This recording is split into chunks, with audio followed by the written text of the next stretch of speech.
Stephanie Teasley is, of course, somebody I've been working with over at the School of Information and in the LED lab. She apologizes that she couldn't make it today, but she was involved in much of this research. I had a bit of a challenge in preparing for this talk and this audience because there's so many things that I want to share. There's so many different investigations that are going on, and it's tough to kind of cram them in and keep them coherent. So usually you're used to a talk that's got a nice structure, kind of an introduction, leads up to something interesting, a conclusion. It's kind of wrapped up like a nice pie, right? And it's just kind of the right size. Today I'm going to give you more of a cherpumple. So a cherpumple is a cherry, an apple, and a pumpkin pie all baked into a cake. If you've never had one, they are amazing. And so today I'm going to attempt to give you an intellectual cherpumple about MOOCs and share with you all the different pies and all the different things that I've seen going on. I want to ask, I guess, first a little bit about people's experiences with MOOCs. This is pretty common, but some people have no idea what a MOOC is, and some people have taught 5 of them and already had hundreds of thousands of learners. And so I was hoping if you have ever enrolled in a MOOC, if you could just stick your hand up in the air. Okay. And now, oh, keep your hands up, sorry. And if you have not completed a MOOC, put your hand down. Okay, so there's a couple who have completed a MOOC. There's one. And was it a MOOC? No. Oh, it was for you, Steve? Okay, great. So people have a broad set of interactions with MOOCs. MOOCs are relatively new over the last couple of years. And so keep this in mind as we go through this talk and talk about the different little studies and the different discoveries we've made about MOOCs, because MOOCs really are quite nuanced. Michigan was an early member of this MOOC movement. I think it was number 4 or 5 involved signing up with Coursera. Coursera being kind of, right now, the largest MOOC provider, and certainly one of the early ones. MOOC courses, for those of you who haven't taken them, are largely video-based with discussion forums. The discussion forums are abysmal. That's kind of the general thought. Nobody has any idea what's going on, and everybody's introducing themselves even halfway through the class. At Michigan, we've offered 13 different courses offered in 51 sessions. This is roughly, actually, because there's some special courses we've offered, and that's as of the end of December. So that doesn't include the courses that we're offering now, which are some new ones. Different institutions use MOOCs quite differently. Here at Michigan, it's been very much a breadth perspective of our programming at Michigan. So we've got MOOCs from all over the place on campus. Some institutions are very focused on a hierarchy, very focused on trying to get a nice vertical in a particular domain or 2 domains and try and show preeminence in those domains through the MOOCs. So keep in mind that MOOCs, when we talk about MOOCs, they're massive, but they're massive like black holes. So there's even small black holes, and then there's like huge black holes. And Tim's not here to tell you the subtleties of the differences, but MOOCs can be small, only thousands of users, or they can be huge with hundreds of thousands of users. I'm going to introduce you to just a couple of the Michigan MOOCs that we have that are being offered. And I tried to pick the ones that are coming up so that you can just say, oh, that looks interesting, and then just go register if you're interested in. Introduction to Finance. This was taught by Gautam Kaul. I think it's in its 8th offering coming up, or maybe its 9th offering coming up. It used to be the MOOC that had the largest number of registered students. Programming for everybody. I think this is now in its 4th offering. And the registration for it just closed, and it has 159,000 students who have enrolled in it. Model Thinking was our very first MOOC, a very early MOOC. It's interesting, by the way, as a data scientist, to look at the data behind the first MOOC and the 9th iteration, and then try and make longitudinal sense out of the data when the platform has been rapidly evolving as well. We have some MOOCs that are on demand. This is a relatively new feature in the Coursera platform, which means that you don't go through it lockstep with a cohort of people. Instead, you can just log in and go at it. They call it self-paced as well, and go at it how you feel you would like to. Fantasy and science fiction. This is another quite large MOOC, and it's really inspired by two on-campus classes. Sometimes the MOOCs have a lot to do with our on-campus residential courses. Sometimes they have very little to do with our residential courses. You see, we teach, fairly advanced topics too, an intro to thermodynamics. It's, you can imagine how accessible that is to somebody who's in high school, for instance, and just thinking about going to university and thinking, holy smokes, this is heavy stuff. Also, this is our first MOOC where it's offered in another language, and that's kind of interesting. Now, many of the MOOCs have videos that are captioned in other languages, but this is a whole course session offered in another language. There's a number of health education related MOOCs that are happening on campus right now. That's been quite big in the space recently, including things like how to be in your pajamas and be a cataract surgeon. So there's a really interesting kind of things happening in the Michigan MOOC space. So just by the numbers, again, this is as of the close of our last set of MOOCs. So that would have been end of January. It doesn't include the new MOOCs that are going on right now. 1.9 million people have enrolled in the class. That's unique learners. So we also have people, of course, enroll in multiple Michigan MOOCs. It's not uncommon. Over almost 1 million of these we call participants. Those are people who actually clicked on something.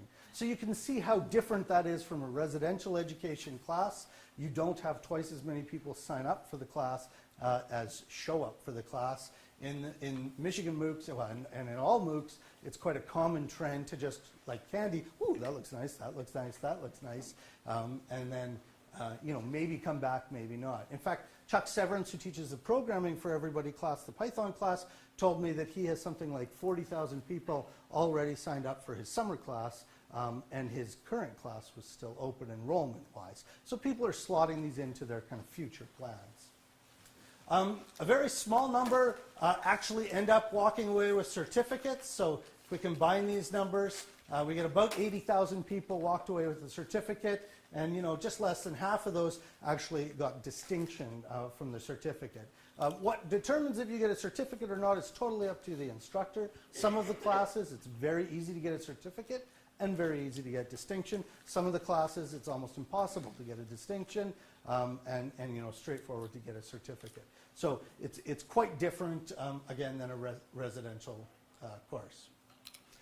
A third of 1 million people at least tried an assessment item. And so I would say that that's a pretty reasonable litmus test for how involved are they in the course. Doesn't mean they cared about the credential or whatever was coming out of the MOOC, but they actually cared enough to watch some video and try a quiz to see what they know. And this is a wash in just lots of data. 200 million plus clickstream events. People are often interested in a lot of the demographic features. I'm just going to show you this geographic feature because it's actually had a little bit of a change since the last time we gave a talk on the Michigan MOOCs here, which was about 1.5 years ago. So the United States is still kind of the #1 consumer of the Michigan MOOCs, followed by India, but now China outranks Brazil by quite a bit as far as consumption of the MOOCs. China was actually quite a slow start to consuming MOOCs, and there's maybe a couple of thoughts as to why that is. But I would imagine by next year, China will tie India, or just at the level of growth is going, or outrank India as far as a consumer of MOOCs. I guess you could see that there's high English proficiency in many of these regions, and that's ties into one of the reasons they're adopting and using MOOC content. So I want to share a first little bit of this chirpumple with you. This work that I did with Stephanie Wooten in the corner here. And we wanted to know what people do in the MOOCs. What are their habits? What is the pentameter, if you will, of the class of the MOOC? So we looked at the video consumption by students. So this dividing line here, everything positive are people who are streaming videos. So they're watching it in the video player. And everything down here are people downloading videos. So we see early on in a course, and this, by the way, is just one course, but it's actually pretty indicative of many of our courses that we looked at. And so we see here that actually people very early on start streaming, and there's a weekly a pulse to what people are streaming, and that decreases as the course goes on. What we actually see in most of our courses is the number of downloads increase, and then there's this big spike of downloads at the end, this, oh my God, the course is done, I've got to archive everything so that I can go back and get it later. It turns out on Coursera you don't have to do that because you can go to your old courses and see them. But people do that. They're very interested. We tried to look at how this pentameter, or this heartbeat, if you will, looks with respect to days of the week and assessment items. It actually seems to correlate better with Mondays. So the blue lines, pardon me, you probably can't see very well here, but the blue lines tend to be the very bottom of the trough. Monday, everybody else has got things to do. As the course goes on through Saturday, it peaks and then it starts coming down rather rapidly again into the next Monday. We looked at assessment items across different MOOCs, and it didn't seem, the video usage doesn't seem to correlate well with when quizzes are released. Now, lots of quizzes have big open times in MOOCs, and so that's, I imagine, why that is. Certainly people are interested in student success, in grade point average, and certification, and what students are walking away from these MOOCs with. So this is what we looked at. We tried to map student grades throughout the MOOC. It's really hard to map student grades because you have so many people and so much attrition early on in the course. So we have a nice little range of a bunch of people that, between 0 and 10, and then a whole bunch drop out. And then a whole bunch, stick one more week and try one more quiz. And so, they get up to 20 and then a whole bunch drop out. But what's interesting about this chart are the blue bars are people who watch very little lecture viewing. So they watched week 1, week 2, week 3, week 4. And so you would expect to see maybe more blue at the left and more red at the right. That the people who watch lots of lectures might do lots of quizzes and get better marks. The people who don't watch many lectures probably only did 1 or 2 quizzes. They would get few marks or grades and come out. And we see that in general that's true. There's a bunch of red over here and a bunch of blue over here. But there's actually a bunch of red over here too. Right? So these are people, the red over on the left-hand side of this graph are people who have watched all of the videos. They've watched them regularly throughout the course, and they've only done 1 or 2 quizzes, and then they said, that's not it for me, for whatever reason. And so they get very low marks. This, by the way, was a fairly easy class, and so I would say a fairly easy class. Maybe everybody has views on that, but that anybody who's watched the lecture should be able to get higher than 10% or 20% in this class if they would like to. So there's an opportunity, if we think the credential is valuable, to intervene and say, hey, you've watched all these videos. What can we do to help you with the quizzes? Why are you finding the quizzes uninteresting? Interestingly, we also have a few over here that are very blue.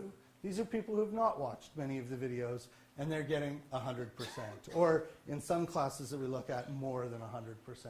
And this speaks to, I think, the general ability of students who are entering the MOOCs. We know that the average student coming into the MOOC has at least an undergraduate degree. Many of them, almost half the students coming into the MOOC have an advanced degree like a master's or a PhD. So it's just a very diverse audience.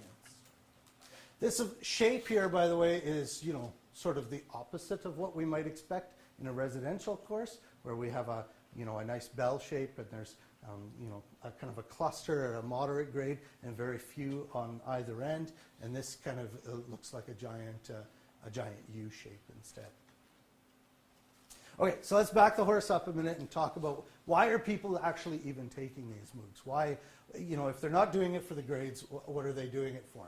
So Coursera actually at the beginning of every MOOC offers you the choice to fill in one of four questions. The bottom one says, I have no opinion. And actually you could just skip the survey too. So there's lots of I have no opinions. And so the very first one is, I'm interested in mastering the course material and getting a certificate. And a fair number of people, 44%, actually say that that's their goal in courses. 42% say we're interested in learning, but that certificate isn't the thing that drives them. The credential isn't the thing that drives them. And so now you can think, maybe these are the people, the red people on the left, right? The ones who weren't doing the quizzes. And then a whole bunch say, none of the above, I'm just checking out the course. But most of our participants actually don't fill out this survey. They just want to get to the videos. So with Tawana Dillahunt and Katarina Renicky, and I've got their headshots up here, we decided to probe this a little bit deeper, and we used a series of surveys with a grounded theory methodology to try and see if we could identify more why people are actually coming to these MOOCs. And we found some really interesting trends and patterns that came out of it. A lot of people have very personal reasons for coming to the MOOC. So we saw a lot of retirees who are, I want to keep my mind sharp, or I want to make sure I can still do it. There's a lot of emotional reasons as well, self-confidence, curiosity. Fear was an interesting one, right? Everybody else is able to do this. I live in a competitive world. I need to come to the MOOC as well. So these were all quite interesting. A lot of very personal reasons for taking MOOCs. Employment, of course, was thematic as well. Self-employed, underemployed, horizontal and vertical movements in career were quite common. Some people wanted a different job. Some people wanted a better job. Some people said that their business place doesn't have any real training, and they don't think that they can be who they want to be. And you can see some of the MOOC pioneers now have, or at least the voices of the MOOC pioneers, have glommed onto this. People like Sebastian Thrun from Udacity were saying, yeah, that we're going to use MOOCs and we're going to partner with training institutes and we're going to train careers. Socialization. Now, this was a really interesting theme that came out of our grounded theory analysis. Some people are taking the MOOCs because they want to talk to people. And this worked a lot with overseas people who were interested in this topic, couldn't find local expertise, couldn't find local people, and wanted to socialize with others. But there was an amazing number of people who were taking the MOOCs because they wanted to socialize in their day-to-day lives. And I remember one quote from somebody who said, all my friends know about this music, and I don't know anything about it. And so we sit around the water cooler talking about American rock music, and I don't know anything about it, so I have to learn about it to fit in at work, to fit in with this peer group. Knowledge acquisition, some people just said, yes, I want to deepen my knowledge in this area, or I want to broaden, and I want to get other perspectives. There was a strong relationship to formal education. A lot of students, or pardon me, a lot of people who filled out this survey said, yes, I did a degree in this area and I want to continue learning in this area, or I want to refresh my skills in this area because it's been 20 years. So this is actually, and thinking about our population again, that most of these people have an undergraduate degree and are really lifelong learners, this was a very big trend throughout the data. And a lot of people talked about other modalities and why they chose MOOCs instead of books, why they chose MOOCs instead of professional development courses. And there was a lot of talk about the structure that happened in the MOOCs and the rigor that happened in the MOOCs. This is like taking a university course, is what people would say. And it's not the same as a university course, but they really valued that it was, that there was an institution and a faculty member who was teaching this course, as opposed to the book, where the motivations maybe were a little bit more unclear. Anyway, accessibility, anywhere, anytime learning, and of course cost, that it was free help. So, okay, so people are signing up for MOOCs. They've got lots of different motivations. We thought, well, are they signing up with other people in MOOCs, or are they just taking the MOOCs with themselves? So we did some work, myself, Karen Stolberg, Tawana Dillahunt, and Lionel Robert, looking at are people learning with friends? Are they signing up with friends? There are a bunch of people who are signing up with friends. So we said, okay, well, what's the difference as far as certification or outcome for students who sign up with friends? It turns out that if you sign up with friends, you're more likely to get distinction. You're more likely to get a certificate, and less likely to just not finish the course. And that was the chi-squared was statistically significant there. And this was at a professional development MOOC. This was one class. We repeated the analysis on the next year, and the same trend held. So that we're now looking to broaden that analysis to other kinds of classes. We also looked at people's discussion forum posting habits. And this is kind of a proxy for sociability. And to be honest, we thought, well, if people sign up with friends, why would they come to the discussion forums? They don't need to chat in the discussion forums. But they do chat in the discussion forums. And that is close to, depending on what you want your critical value to be, statistically significant as well. If you sign up with friends, you're more likely to post in the discussion forums more often. So it was really an interesting insight into why people, or what the effects were of signing up with friends. So we actually probed a little further. We said, well, how do you sign up with friends? How do you interact around a MOOC with other people? And these were kind of the top themes that came out of that work. Casual discussions with family members was one.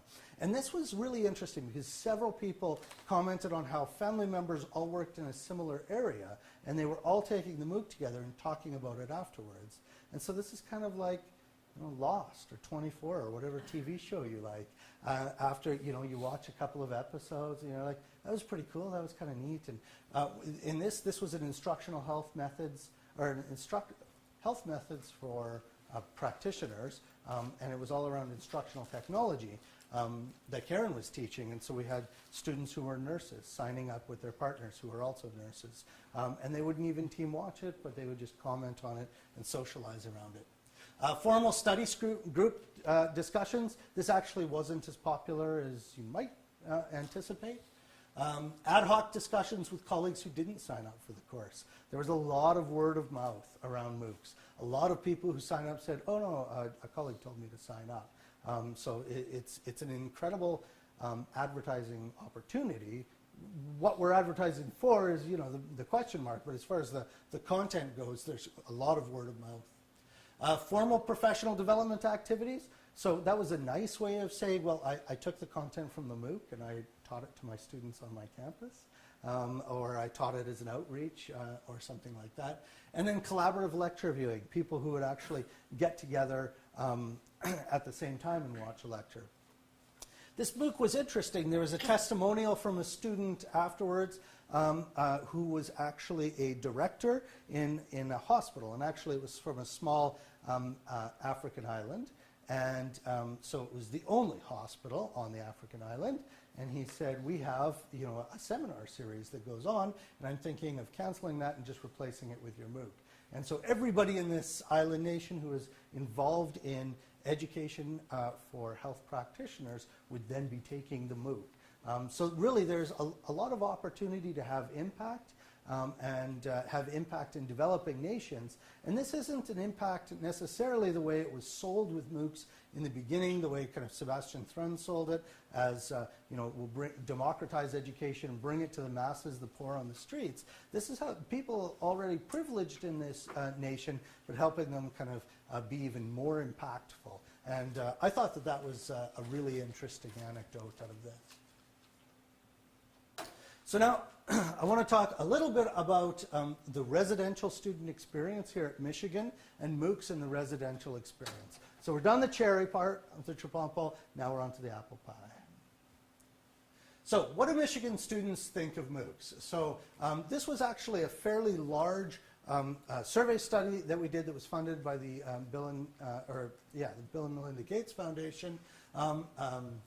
Florence Lee and Niyati Gupta helped with this.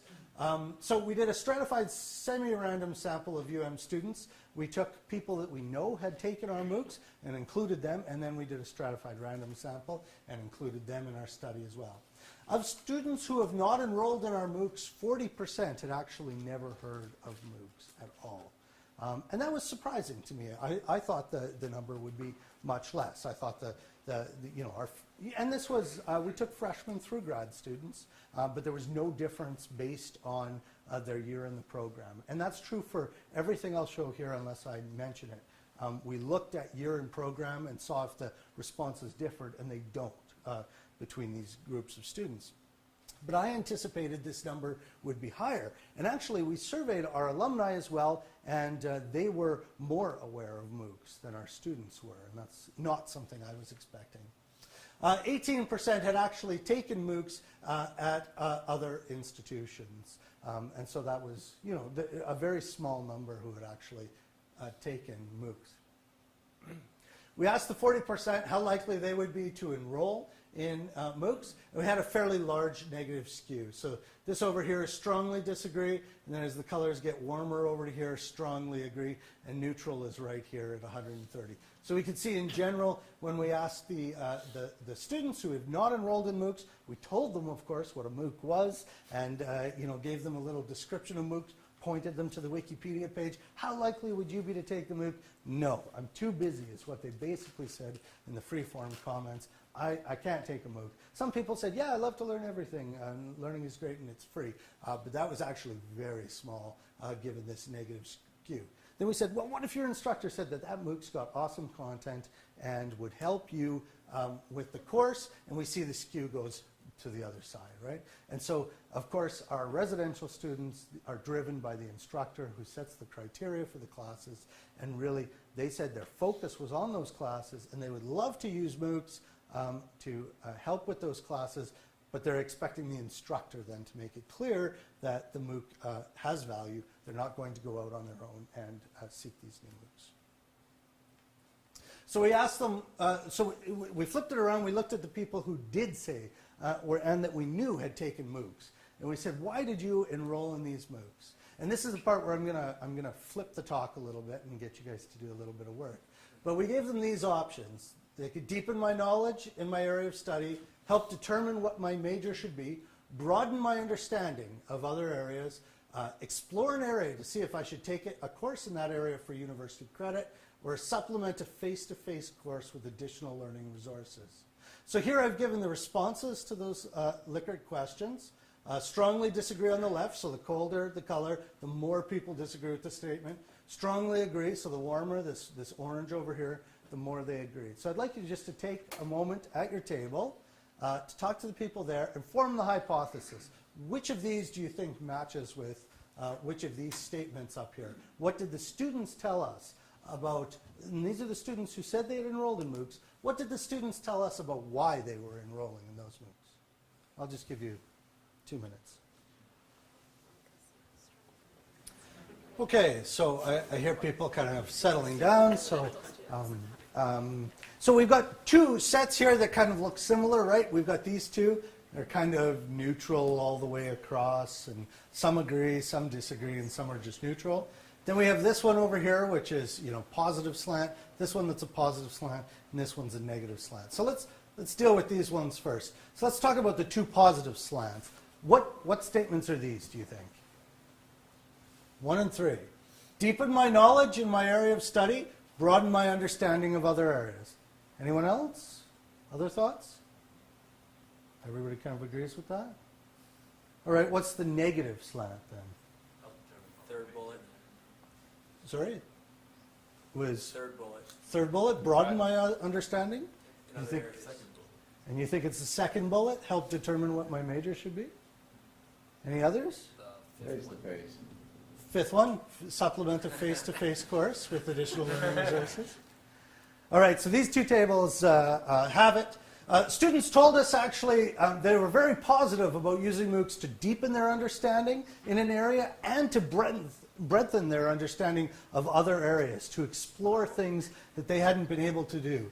They are definitely not using MOOCs. They told us to determine their major. They've got other ways. And now, keep in mind that this is the students who filled this out are freshmen through graduate student, but there was no statistically significant differences between the responses of groups of students. So this is through all the way from freshman to graduate. And in general, they're happy to supplement and explore, or at least some of them are. So not as many strong opinions as this, but broaden and deepen, very strong opinions on, and same with major, a very strong negative opinion. Okay, so we said, beyond the goals that you set out for, how has this actually impacted you? Everybody who answered this question said, and these were just check boxes, said, yes, it strengthened my knowledge in the area. Many said, gave me exposure to areas I didn't understand. A very small number said it encouraged me to switch institutions. Didn't really expect many people would choose MOOCs to switch institutions, but still 5% said they did. 23% said it helped relate their... Who are from? They didn't say. They didn't say, right? So they didn't say whether it pushed them away or whether it attracted them. 23% said it helped relate their university study to career options. And so there's a sort of experiential learning opportunity for MOOCs for students. And these were all enrolled U of M students who were answering this question. And then 37% said that it encouraged me to consider further study, to apply for a degree in graduate school or a professional degree. Keep in mind that this includes answers from students who are graduate students, and so they may have taken the MOOC 2 years ago and enrolled in the degree because of that, in part. So you said there were 80 students in the sample who had taken Michigan MOOCs. That we knew of. That you knew of. And then we added to this anybody who said, I've taken a MOOC. Gotcha. And we stripped out all of those people who said they haven't taken a MOOC, but we know Right. they have. Okay. So what was the response rate like? To our survey overall, Yeah. we had less than a 10% response rate. So Very common, by the way, for Yeah. any MOOC surveys. Right. And we surveyed, but those numbers that I gave you were the responders to the survey. Okay. We surveyed 10,000 or so students. gotcha. Okay. Thanks. Yeah, sorry, yeah. All right, so let's dig a little deeper. We asked whether MOOCs offered by the institution are a benefit to students enrolled in traditional programs at that institution. This is irrespective of whether they've taken a MOOC or not, and all of this wording comes, right from our paper, and we kind of tried to make it more anonymous, but we're asking UM students, is it beneficial for UM to offer MOOCs to its residential students? Majority of students said yes. 375 said, who responded to this question said yes. And then a huge number, more than a third, said they weren't sure. And actually, if you read Chronicle of Higher Ed or Inside Higher Ed or any of these kind of trade pubs about higher ed, there is a bunch of confusion as to whether MOOCs are a positive thing or not. There's a lot of universities doing a lot of things with MOOCs, and this is reflected in our student body's thoughts as well. Generally, there's a majority that says, yes, I like that. Very few say, no, I don't like that, but a whole bunch are saying, I'm not sure. It's kind of like a big experiment still. Is it really valuable? I'm not sure. We asked them, if you think MOOCs are, we said, why? Essentially, to the previous question. If they're good, tell us why you think they're good. If they're bad, tell us why you think they're bad. Students pointed out cost and social need. Actually, this was quite common. Babysitting, commuting, tuition, all of these things cost opportunity, time, and cash. And if somebody can take that MOOC without having to find babysitting for their kids, that's great. They said there's institutional costs. There's an opportunity to have smaller course sizes by allowing breadth enrollees to take the course online. The people who are taking it to satisfy a requirement, pass, fail, but don't really care about the class, is how the students essentially worded it to us. And they can, instead of taking up a valuable seat in the classroom and maybe stopping me from being able to get in that class, they could take it online, still have great interactions, and let this more core cohort of us do the face-to-face class together. Also, showcasing of programs. A lot of students said, I wanted to audit all of these classes, but they're just so full, faculty member won't let me in, etc. I don't want to take science fiction and fantasy literature for credit. I just want to enjoy it. And so taking it as a MOOC is a nice option. It was interesting to see, and again, this speaks to the population that we have in these MOOCs, that students were able to articulate some self-regulated learning goals and skills. They felt that by taking MOOCs, they could show other employers or programs in the future that they were a go-getter and that they know how to manage their own learning. Learning styles and approaches also came out, kind of an acknowledgement of the diversity of learning skills. This is a testimonial by one of the students who felt like they would have, going into a class would have been a challenge for them to succeed the way they wanted to succeed, and that the more relaxed MOOC platform, an individual MOOC platform, where she didn't have to, be involved in the class culture, if you will, would be powerful for her in completing the MOOC. And actually, this is a kind of student that Chuck Severance is really interested in impacting with his Programming for Everyone MOOCs. He really wants people to feel comfortable with programming and to know that you can be at any stage in your programming, any kind of background, and that's one of the reasons his MOOCs are so large. Brand recognition and preeminence. Some felt it strengthened the brand, some felt it weakened the brand, and that was interesting to see in the student comments. I remember one of the student comments was something to the effect of, well, Michigan should be doing MOOCs because only top universities are doing MOOCs. Another one said, online learning weakens the strength of my Michigan degree, and MOOCs are online learning. And it was interesting to see these, kind of conflicting values. And I think that a lot of us kind of also feel both ways at times. How many of our learners who said they enrolled in a MOOC chose a MOOC? So 40% said yes, they had taken a MOOC. 50% said no, and a very small number said they were unsure. 18% of the people who said they had not taken a MOOC actually had enrolled in a MOOC. And there was no record for over 50% of those who said they did enroll in a MOOC as a MOOC. Now, students can, really the only way we have to match them is based on their email address. Students have lots of email addresses. So this bottom number, we expect that there's a lot of noise in that. Not so with this top number. And it just brings to, it kind of bubbles up the question of what is the brand? What MOOCs are these being offered? Are these Coursera MOOCs? Are these MOOCs? Are they something else? And I think that that's an interesting thought.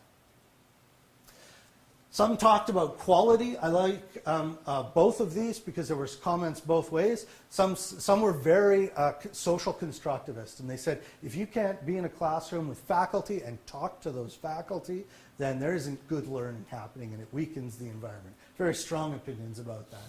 This quote, though, it really speaks to me about multicultural and multinational populations, and the students said that they felt that instructors who were teaching MOOCs were actually strengthening. It was almost like a PD for instructors on their teaching skills. We're able to then reflect those back in the classroom here at Michigan, and so it was strengthening their ability to teach. How difficult is a MOOC compared to the average course at the University of Michigan?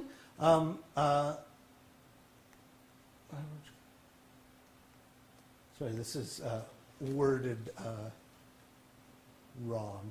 So the trend here in general, they found MOOCs were, very easy on the right, very difficult on the left. And so MOOCs in general, much easier compared to University of Michigan courses. And then they found US university courses kind of similar, and then online courses less so. We asked them what their value was in volunteering for University of Michigan MOOC. Would you come and volunteer? And if so, what value would you see? So we asked, would it provide a networking value between faculty and students? Is it a good way to understand your major better? Interactions in the MOOC would be positive, and that overall is an opportunity worth volunteering for. You can see for all of those questions, a heavy skew towards the positive. Students were very interested in the opportunities that a MOOC would give them, our residential students, to get involved and to develop themselves personally. So we grabbed onto this a little bit, this idea, and we decided to run another experiment. So this is Owen Henkel, who is an MBA MEd student who is doing this with me.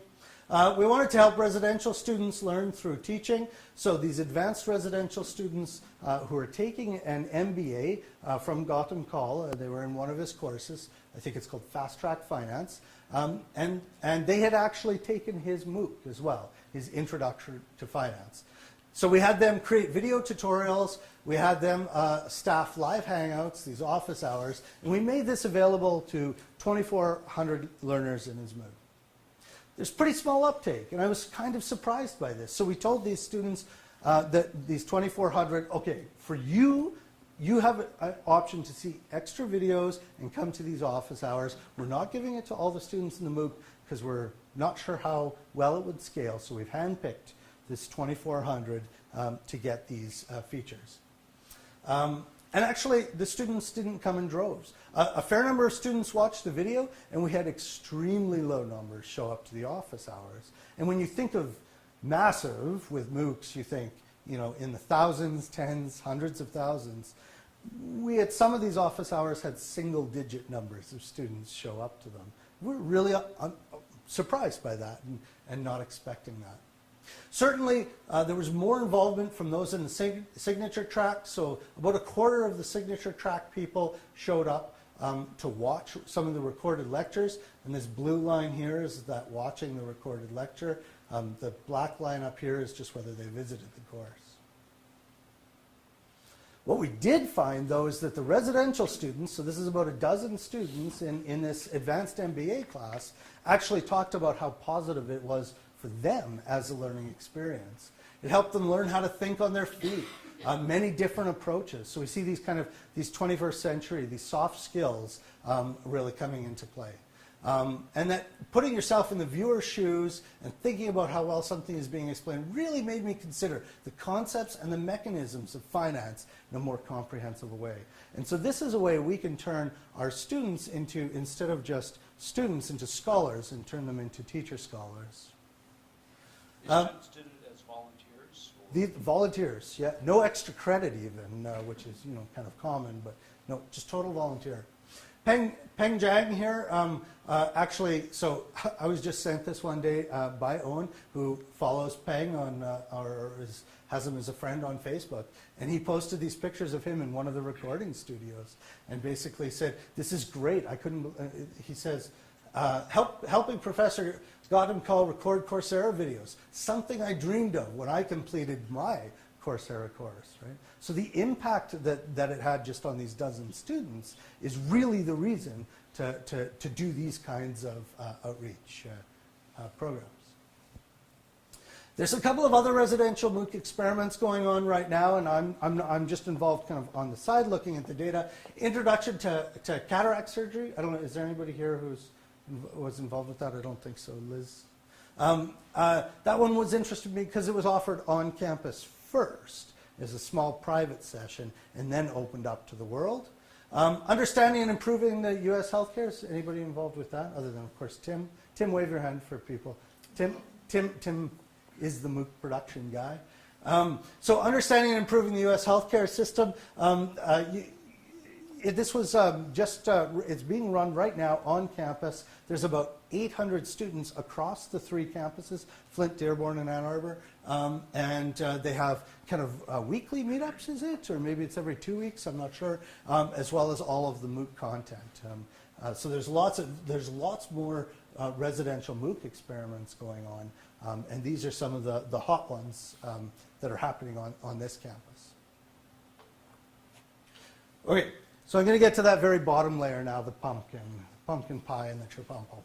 And this is going to be about predictive modeling. So the analytics geeks who have had to sit through all of this why and who and now want to see some numbers, maybe will find this part more enticing as part of the learning analytics part. I thought this was a great quote from our colleagues at Harvard. They graphed the students and how many clicks they did in the course and whether they got a certificate or not a certificate. And so you see the earned certificate here and all the people who didn't get a certificate. And so they concluded, Harvard research confirms people who pass courses do more stuff than people who don't. I'm not sure that that's... yeah, I think that it's quite true, and they know that that's quite true, and we're a little tongue-in-cheek about that. What are the stuff that these people are doing, I think, is part of the question, and how much stuff do you have to do to actually pass the course? And so our work, and I worked with a colleague at the University of Saskatchewan, Craig Thompson, and of course Stephanie Teasley, was can we do better in understanding student success in this environment, the MOOC environment, and can we predict who is at risk for students who want to obtain a certificate? And it turns out it's actually quite hard to predict success in MOOCs. MOOCs lack this diversity of data that we have in the residential education. So when I want to make a predictive model for a residential class here, I can look at students' previous ACT and SAT values. These are actually pretty predictive. I can look at what they claim their household income is, their gender, ethnicity, their visa status, etc. So building a predictive models right now in learning analytics, it usually leverages these kinds of features to build high quality models. It's a little frustrating, but it's also a little refreshing not to have this information. The frustrating part is I want to build a high quality model that's actually predictive of whether a student's going to be successful. These are good predictors. But it's refreshing in that I can't change any of these things for the students, but we can change behaviors.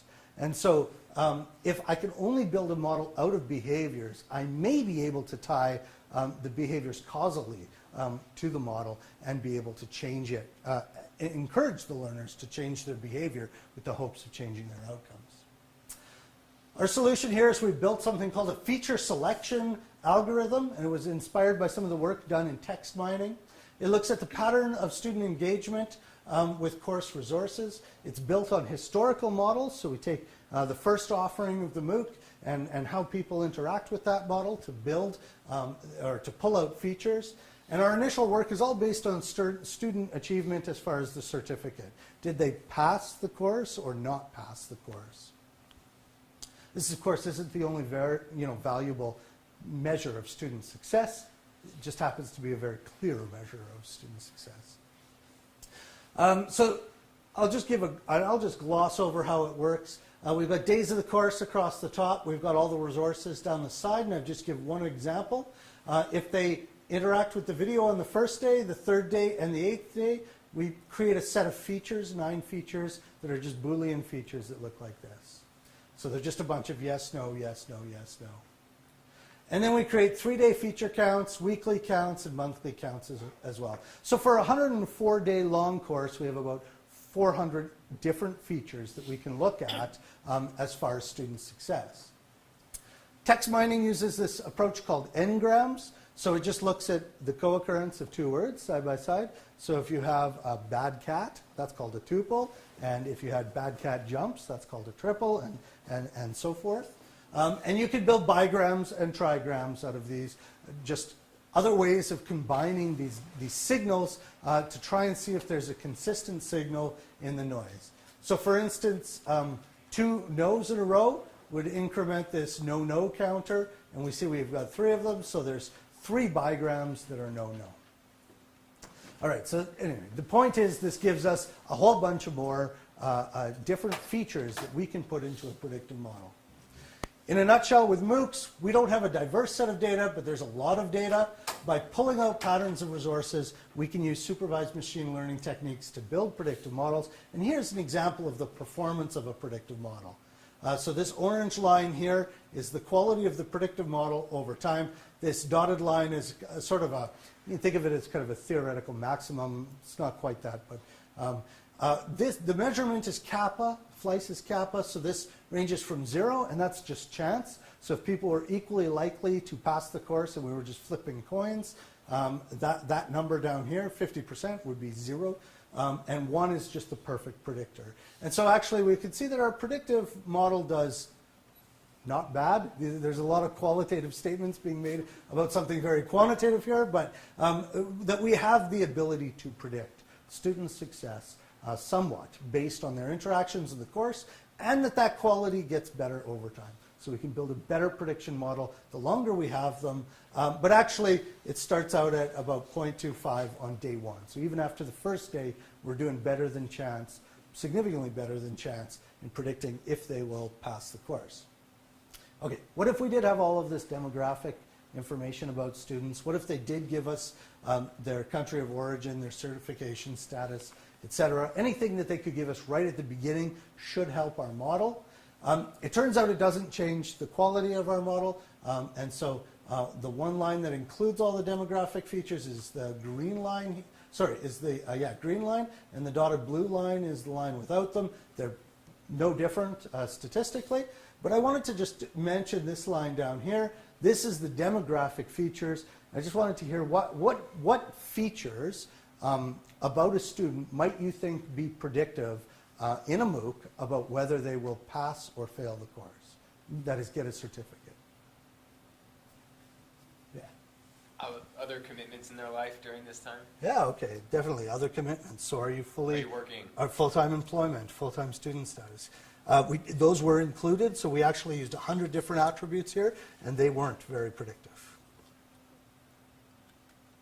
I mean, nothing was very predictive, but one thing in particular was most predictive. Is this baseline against everyone, including those that signed up and never came, or is this just the people that somehow passed it? Everyone. Okay. Yeah. So that original starting out at 0.3 is basically the fact that they already met the threshold above people who never showed up? Yeah. On the first day. Certainly, if you show up the first day, you have a much greater chance of success. Any other thoughts on what might predict? Level of education? Level of education, yeah. It turns out, so you would think, it turns out that's not very predictive as well. And part of that is the self-selection. That everybody here has actually a high level of education and is coming with different motivations. So lots of people with PhDs aren't interested in the credential. And lots of students, are but aren't. So it turns out that that's not a very strong predictive. Country of origin? Country of origin? Yeah, no, that's not it, but that was included in this list. Finding a way to figure out how self-motivated somebody is. Okay, so have you ever done something where somebody didn't force you to do it? So what makes it feel like you're forced to do something? If there's a stick involved. Yeah, okay. So what could be the stick here? I'm faculty in the computer science department. Yeah. I've So, used both carrots and sticks before. yeah. Okay, so requirement for a job could be a stick, right? So you're onto it, yeah. This is definitely what I would consider a I stick. don't know what you could ask somebody to figure that out. Requirement for a job was not included in here, so we don't know. So I saw many, many years ago on Google's application form how they tried to gauge that question of self-motivation. And they asked, have you ever started a nonprofit organization? Or something similar that kind of shows a person's So I like that. self-motivation. That's very meta, though. Let's go for something really brass tacks. Something. What motivates you to complete something? Do you plan on getting a degree in this? Paid money. Bingo. You paid money. If you forked out money for the certificate, that's a predictor as to whether you're going to finish the course. But it's not even close to a perfect predictor. It's not better than whether you clicked on content in the very first day, actually. It's worse. But it's still a predictor. This here represents the people signing up in the signature track, which is a $35, $30 to $5.50, something.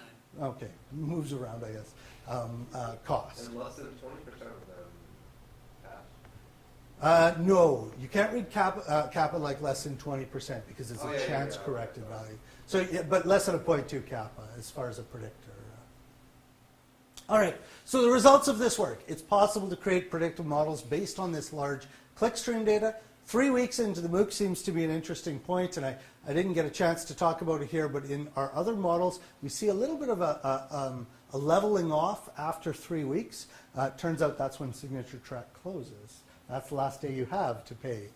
So that's interesting, too. It's kind of a mental note for a lot of people. It's very computationally intensive to create these models. Daily models have to be created, a new model every day. But MOOC entry and demographics information doesn't seem to add a lot of value. If you're interested more in this, we have 2 papers we're presenting next month, one at the Learning Analytics Conference and one at the Learning at Scale Conference on these results.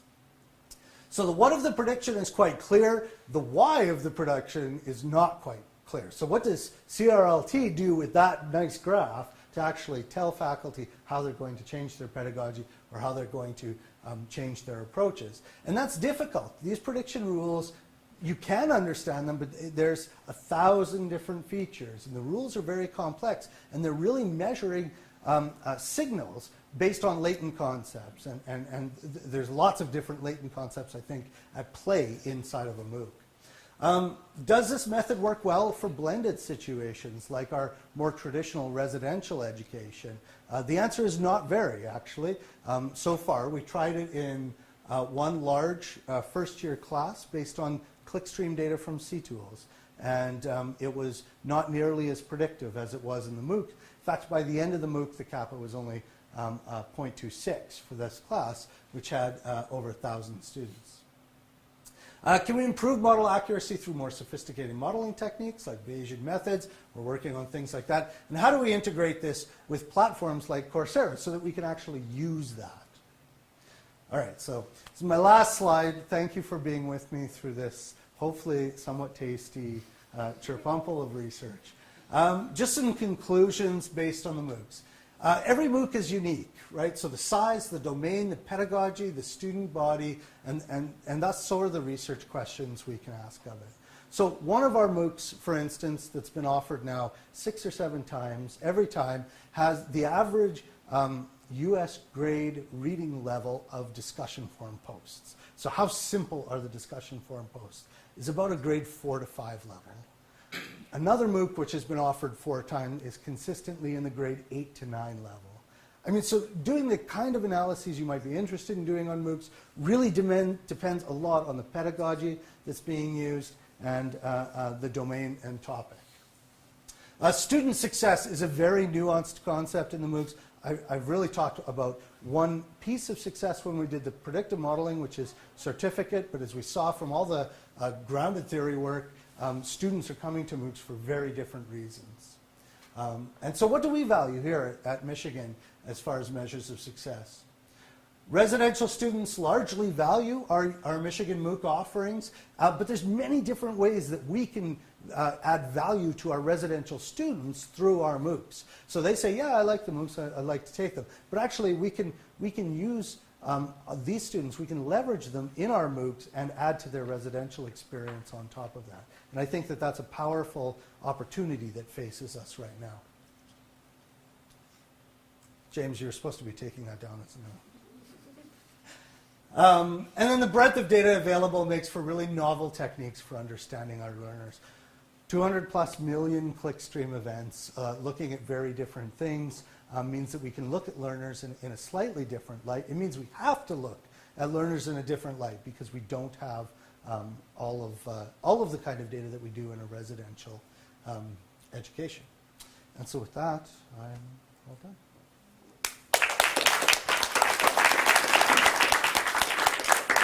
So we have a few minutes for questions. Yeah. This may be just a me issue, but I find the small screen format to be somewhat limiting. And with that in mind, are there any visions for coupling MOOCs with virtual reality devices to get a more immersive experience? Yeah, that's interesting. I don't think so, and I think the problem there is on scale. So this would really be a question for Coursera to look at, but I think Coursera is not even looking at TVs, like delivering them through a Roku box or something like that, in part because of just scale. They're all about scaling this out to as many people as possible, and the devices just aren't mainstream. In fact, maybe it'll get smaller screens so we can watch them on our iWatches as we commute.